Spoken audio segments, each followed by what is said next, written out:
Okay, no further rebuttals. Next question from the floor. How would you, as steward of council, improve transit in Peterborough to make it a viable option for employees of Peterborough businesses to use?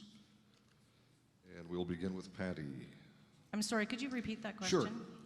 How would you, as steward of council, improve transit in Peterborough to make it a viable option for employees of Peterborough businesses to use? A viable option for Peterborough businesses to use. Maybe some clarification. Are we talking about the folks that shop at those businesses, or are we? It says employees. So the question is, how would you improve transit to make it more viable, perhaps, for employees to access it and get to their jobs? Well, regardless of where they are. I think we have a great relationship with our transit. I think the one thing is that we can never be all things to all people, and I think that meeting with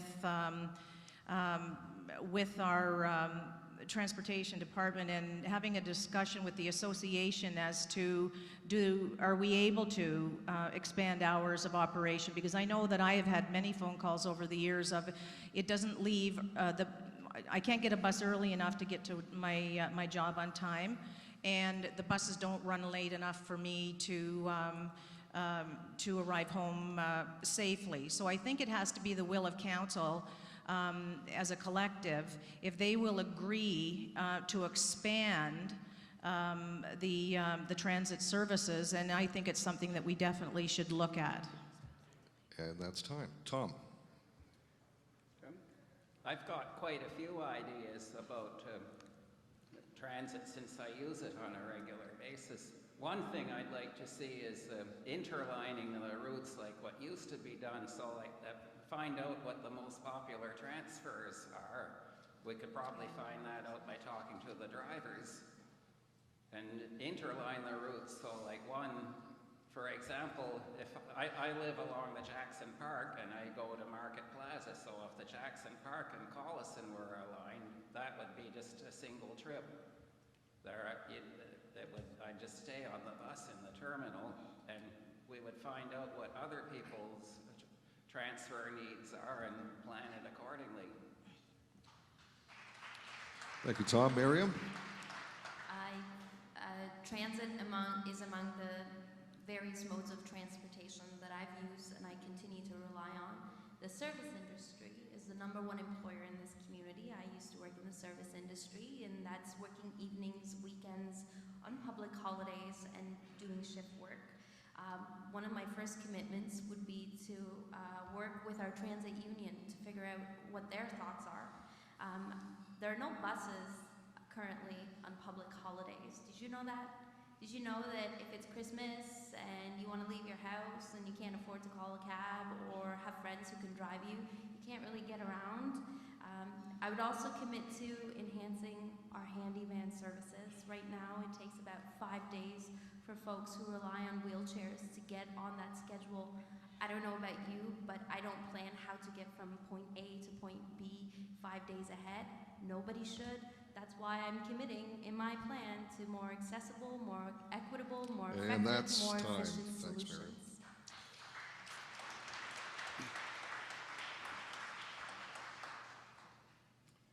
We come back to the transit service on a regular basis with discussions around the council table. The transit system in the city is a work in progress. We've made some modifications to it in the last year, the last 2 years. We've had a dedicated member of council who deals with it on a regular basis.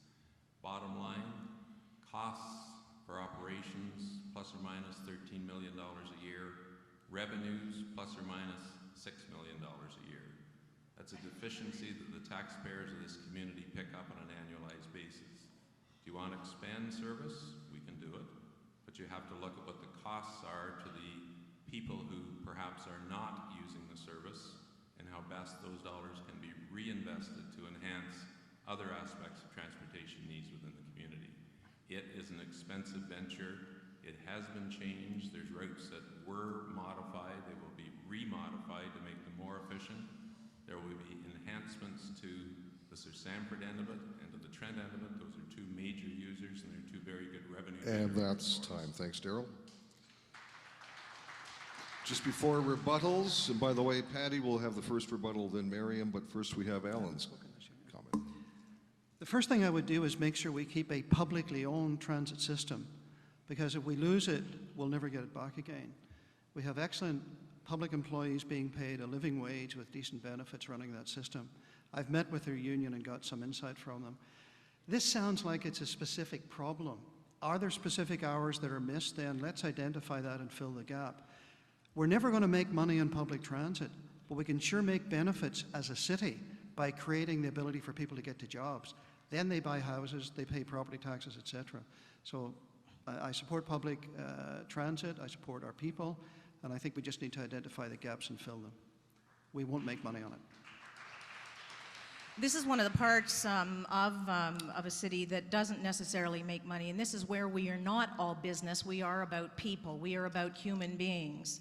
And in having a meeting with the Transit Association during this election, I did bring the subject up that was something that stresses me greatly. I, with my team, provide free meals for a number of people in the community, and we usually have to make arrangements for those individuals to be picked up, and that sometimes is around 160 people. We all can't afford a cab.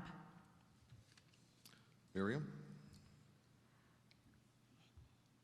Unlike roads, which are public service, transit actually generates revenue.